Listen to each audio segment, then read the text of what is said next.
Amigos, muy buenas tardes, bienvenidos a Argumentos. Como cada tarde, para mí es un placer saludarlos en este espacio donde revisamos el panorama político, económico, social, nacional, desde diferentes aristas, contrastamos visiones y datos para que usted pueda tener una visión crítica y completa de los hechos y acontecimientos. Gracias a todos los que nos escriben por sus mensajes, también entendemos y recibimos sus denuncias, preocupaciones y buscamos en este espacio entender la realidad, ponerla en contexto y sobre todo escuchar también soluciones y aportes.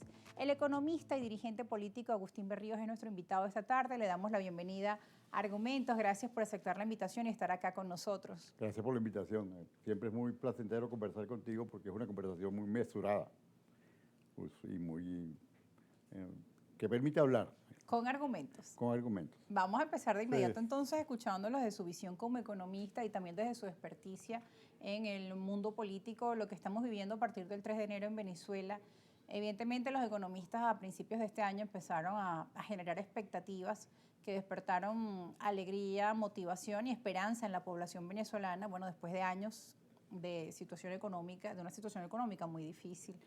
Sin embargo, los resultados hoy no son los esperados para, digamos, esa esperanza o expectativa de la población. Entendemos que los cambios no son de un día para otro, pero ¿en qué momento estamos de esta nueva coyuntura y qué indicadores positivos puede ver en medio de la situación? bueno, estamos en el despegue de una nueva realidad económica. Los primeros signos son en el plano de la macroeconomía. Si, por ejemplo, se acaba de publicar por primera vez en mucho tiempo el boletín trimestral del Banco Central y reporta la economía en el primer trimestre del año, enero, febrero y marzo, y reporta un aumento del ingreso petrolero de casi de 5.500 millones de dólares.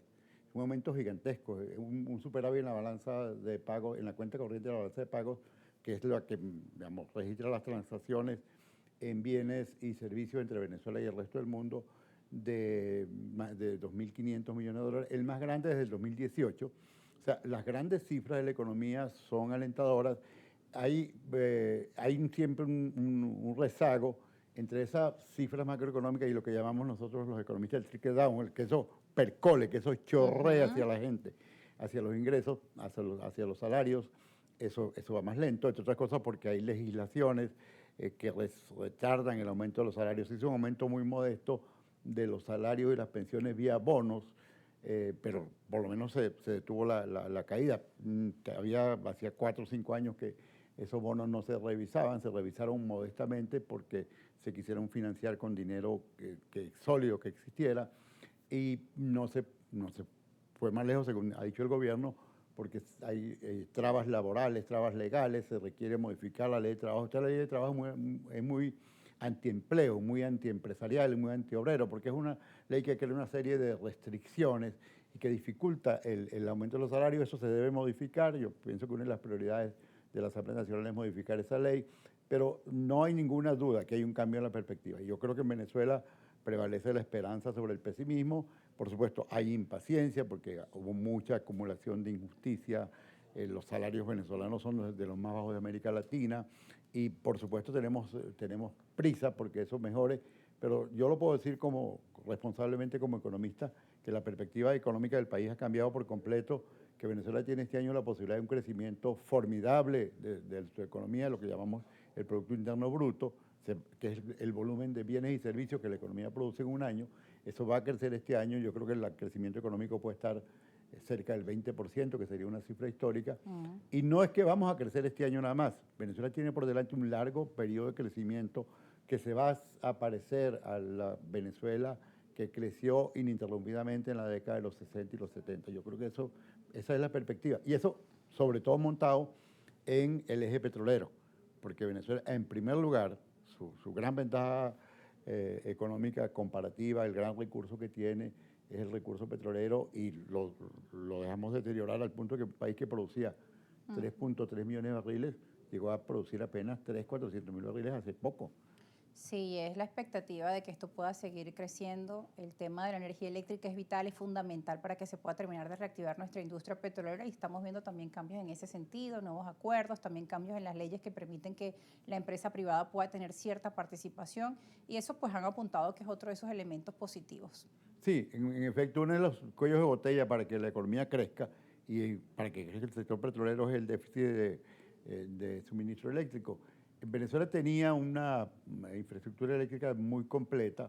Venezuela era un país electrificado 98-99%, eso se deterioró por falta de inversión, falta de mantenimiento, pero hay conciencia en el gobierno de la presidenta encargada y hay también conciencia en el país que tiene más interés hoy en la recuperación económica de Venezuela, que son los Estados Unidos, de que hay que atender de manera prioritaria el tema eléctrico. Hay decisiones que se están tomando, se está procesando una ley eléctrica que va a abrir el sector a la inversión privada, que va a permitir una cierta modificación de las tarifas. Se tiene que hacer con cuidado porque los ingresos de los venezolanos están tan deteriorados que el venezolano no puede pagar probablemente las tarifas al costo que habría que pagarlas, pero probablemente se hagan mecanismos híbridos en los cuales se produzca energía eléctrica para la inversión petrolera, que las empresas petroleras sí la pueden pagar, mientras que las tarifas de las zonas residenciales populares se pueden mantener con algún tipo de subsidio.